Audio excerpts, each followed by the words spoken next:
me skirt, skirt, skirt like I stole it. I've been rolling, rolling, rolling, rolling, rolling. Pack loud, got a nigga wide open.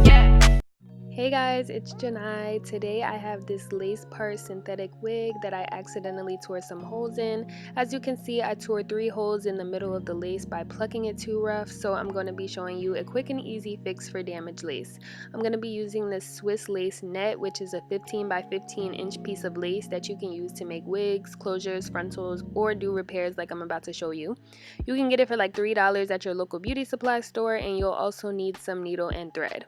So what I'm doing is measuring out how much of the lace I'll need, so you should cut out a little bit bigger than wherever the damage is, and then you just sew that down to the threaded part of the wig cap.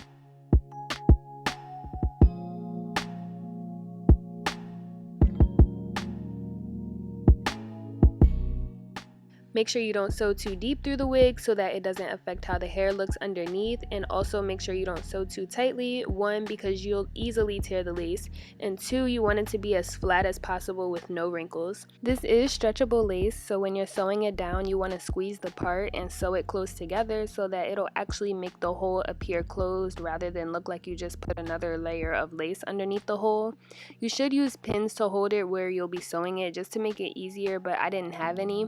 Once you're done, you can then just cut the excess lace and any long pieces of thread, and that's it. So this is how it looks now once you're done. I hope you guys like this tutorial, so be sure to give it a thumbs up and subscribe to my channel if you're not already. Bye! I'll see you in my next video.